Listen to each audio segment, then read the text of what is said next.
Hey YouTube, Kira Twig here, bringing you guys an update to my Superheavy Samurai deck profile for November 2016. With Invasion of Vengeance wrapping up, I was able to update the deck with the small support that was in that set, but I also switched around a few monster counts. The whole basis of the deck is to run 40 card monster mash because all the Superheavy Samurais, or the majority of them, rely on not having any spell or traps in the graveyard. So let's go ahead and jump into the deck profile. I run 3 Big Benkei. When it's normal or special, you can change its battle position, and monsters, super heavies you control can attack while in defense position, and you apply their defense as damage. So Big Benkei has 3,500 defense, meaning he can attack with 3,500 and stay in defense, so you can stop a lot of cards like Mirror Force, stuff like that. Good wall to sit on, and very easy to summon with the deck. Especially with cards like Flutist, I run 3 of. You can tribute this card to special summon a Superheavy Samurai monster from your hand. During either player's turn, when a card or effect is activated that targets a Superheavy Samurai monster you control, you can banish this card from the graveyard to negate the activation, and if you do, destroy that card. You can only use each effect of Flutist once per turn. So the special summon effect really helps get out Big Benkei, and the secondary graveyard effect helps to protect him and your other Superheavy Samurai monsters. And I also run 3 Superheavy Samurai Scales. If your opponent controls 2 or more monsters and you control no monsters, you can special summon this card from your hand. And if this card is normal or special summon, you can target 1 level 4 or lower Superheavy Samurai monster in your graveyard except for Scales and special summon it in defense mode. You can only use this effect of Scales once per turn. So this is great for Xyz summoning, or if you grab tuners with him, you can synchro summon. I know that I go into Shutendoji the most with this because of his spot spell and trap effects. It's basically a 1 of synchro if I have the tuner already in the graveyard. And I also run 3 Giga Gloves. When it's sent to the graveyard, you can look at the top 5 cards of your deck and rearrange them in any order. And then when your opponent declares a direct attack, you can banish this card from your graveyard to check the top card of your deck, and if it is Superheavy Samurai monster, you can make your opponent's attack pointing monster become 0, otherwise send it to the graveyard. It's really good because it also adds the card to your hand, and you can grab Superheavy Samurai monsters that you need with this card, and he's got low stats, so you know your opponent's always going to be able to run him over. So it's a good opening move. You can just set him on the field, they'll hit him, then you can rearrange the deck how you want it. I also run 2 Blue Brawler. I like him because he's another Xyz target for Scales, and when it's normal or special, you can change its battle position, and it can't be destroyed by battle, so it's a good wall to sit on as well. Just 2 though. I used to run 3. I find 2 isn't as big of a dead draw as it was before.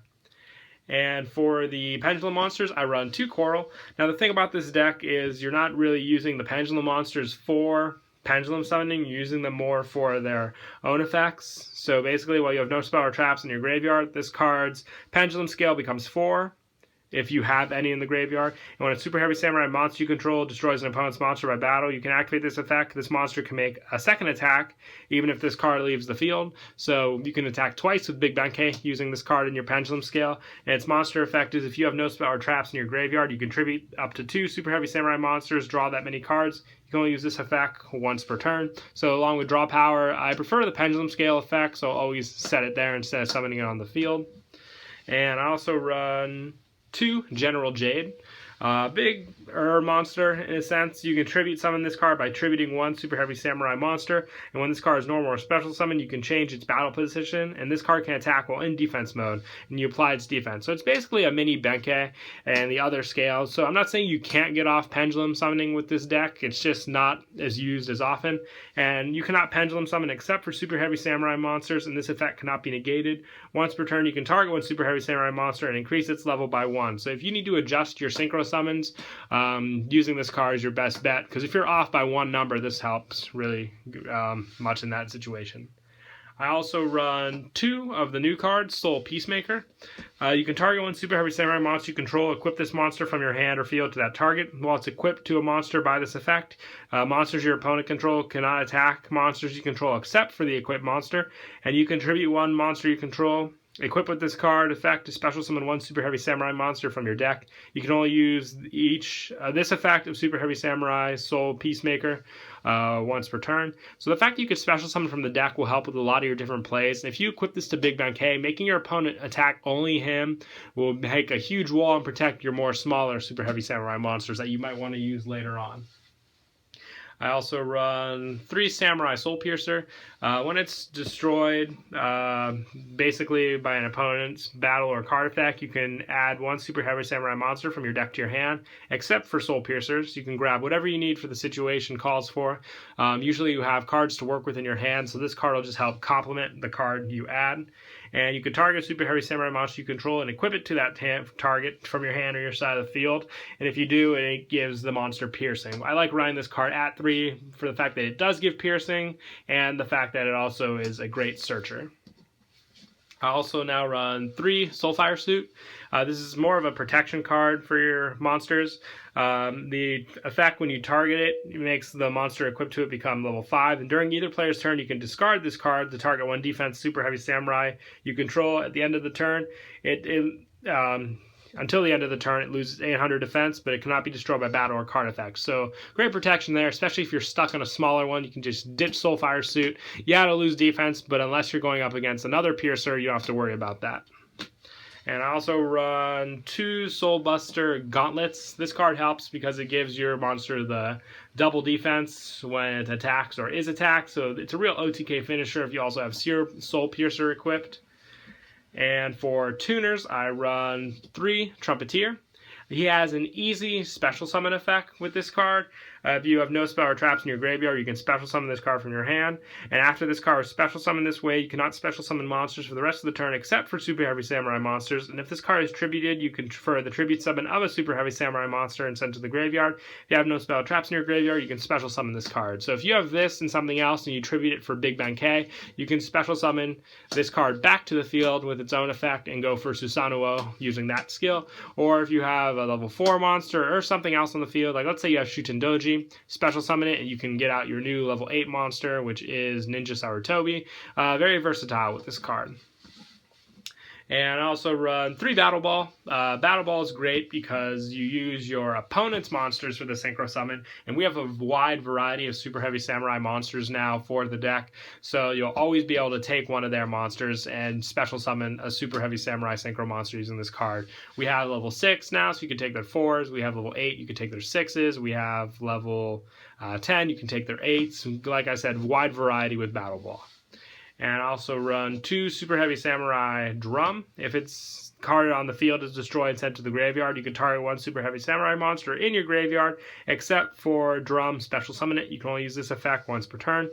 Get back your Big Bang Ks that you used for Synchro Summoning or that were run over by your opponents with this card. And it's also another level 1 tuner, so good tuner just for the odd combos because Battle Ball and Trumpeter are level 2s. One is a little more adjustable for the Synchro Summons. And for the non-Super Heavy Samurai monsters, I run 2 Rat. I like 2 Rat in the deck just because it helps search a lot of your Earth monsters. It can even search out Big Bang K since he has a low attack. So even if you have to run into one of your opponent's monsters with this, to get out the Big Bang K, it's worth it in my opinion. And 2 Maxi just for that draw power for the deck. And now on to the extra deck. I run 2 Warlord Susanoo. He's your level 10 Super Heavy Samurai monster. If you have no spell or traps in your graveyard, he allows you to take spell or traps from your opponent's graveyard. And if you do set them on your side of the field, you can take the Regeki, a lot of useful cards, and set them on your side of the field to be used next turn, including trap cards also. And he also has the attacking from defense effect as well. And with 3,800 defense, it's a really heavy powerhouse of your deck. Plus, I also run 3 Shutendoji. When this card is Synchro Summoned, if you have no spell or traps in your graveyard, you can destroy all spell and traps your opponent controls, and it also has the same attack while defense ability. And I'm running 2 of the new Ninja Sarutobi. This card can attack while in face-up defense, and if it does, apply defense for damage calc once per turn or either player's turn. If you have no spell or traps in your graveyard, you can target 1 spell or trap on the field, destroy it, and if you do, inflict 500 points of damage to your opponent. So burn damage, small burn damage, but the other effect is more useful in my opinion, and just the adjustable synchro level helps with the deck as well. And I also run 1 Beast Cubie. This card basically It can attack while in defense. If it does, apply to defense damage calc. And if you have no spell traps in your graveyard, this card gains 900 defense for each special summon monster your opponent controls. So while in defense, like max total, if they have 5 special summon monsters, 4,500, putting him at 7k with Soul Piercer, that's a lot of damage for hitting one of their monsters. Plus, I also run 1 Naturia Barkion for trap negation and 1 Beast for spell negation. Most of the Super Heavy Samurais are Earth, so making this very easy to get these guys out in the deck. 1 Trishula for those banished plays. 1 Levier and 1 Soul of the Silver Mountain for your rank 3 plays. And 1 Gear Gigan X to search out because they're machine-type monsters. And 1 Daigusto Emerald to shuffle back monsters into the deck. So yeah, that's it for the deck profile. Hope you guys enjoyed. Don't forget to like and subscribe, and Kira Twig out.